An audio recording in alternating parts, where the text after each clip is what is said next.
Alléluia. Alléluia, Alléluia, Alléluia, Alléluia, Alléluia.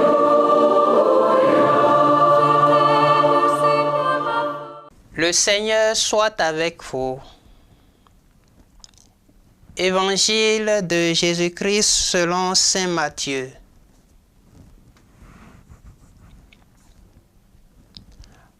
En ce temps-là, quelques-uns des scribes et des pharisiens adressaient la parole à Jésus. « Maître, nous voulons voir un signe venant de toi. » Il leur répondit, « Cette génération mauvaise et adultère réclame un signe, mais en fait de signe, il ne lui sera donné que le signe du prophète Jonas. En effet, comme Jonas est resté dans le ventre du monstre marin 3 jours et 3 nuits, le Fils de l'homme restera de même au cœur de la terre 3 jours et 3 nuits.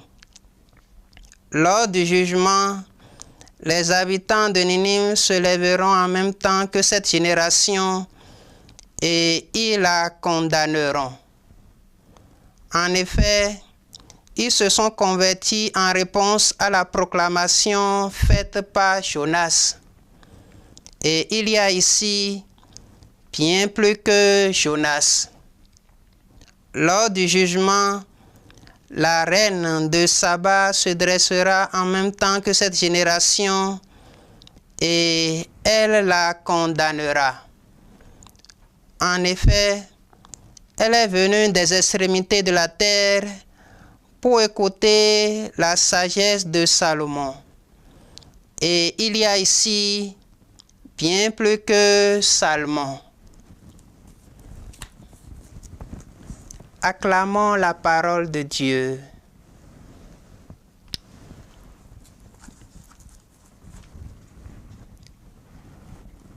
Chers frères et sœurs, fils et filles bien-aimés de Dieu, aujourd'hui, lundi de la 16e semaine du temps ordinaire, nous voyons les pharisiens et les scribes qui réclament un signe venant de Jésus.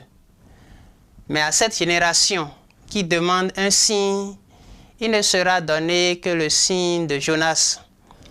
En renvoyant au signe de Jonas, Jésus fait déjà une première annonce implicite de sa passion et de sa mort.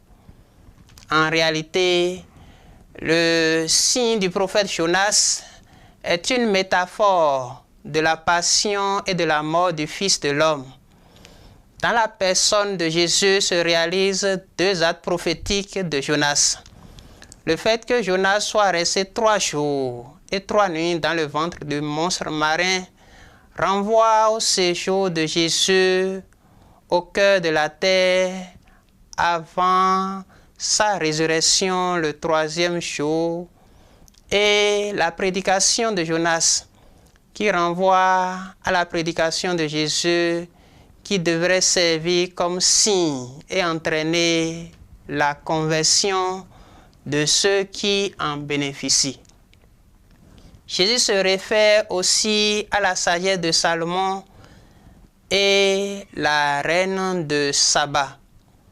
Les habitants de Ninive et la reine de Saba, qui sont des étrangers, ont reconnu l'envoyé de Dieu, contrairement aux scribes et aux pharisiens.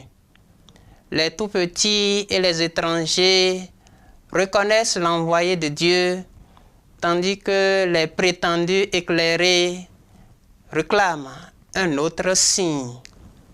Mais qui refuse le signe n'aura pas d'autre signe.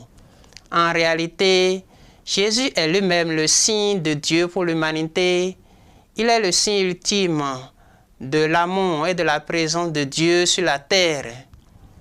Jésus est non seulement le signe de Dieu, mais il est aussi lui-même Dieu. l'incarnation du Fils de Dieu est déjà un signe flagrant de l'amour de Dieu. Fils et filles bien-aimés de Dieu, aujourd'hui encore, le Christ continue de se donner aux hommes comme signe à travers son Église qui est elle aussi signe du salut. L'Église est le signe visible et le moyen efficace par lequel Dieu offre sa grâce.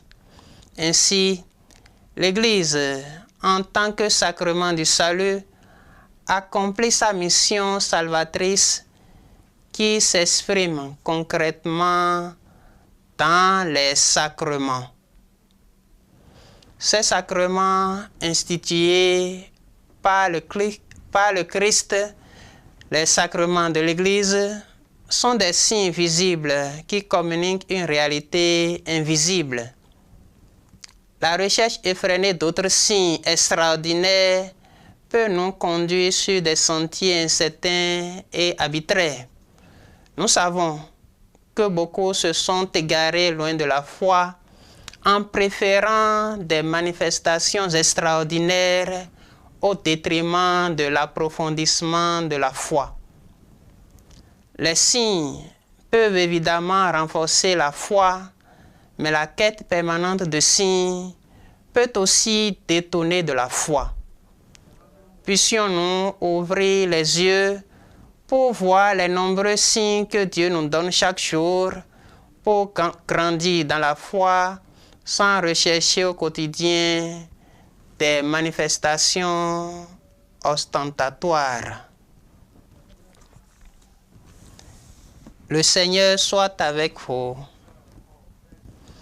et que Dieu Tout-Puissant vous bénisse, le Père et le Fils et le Saint-Esprit.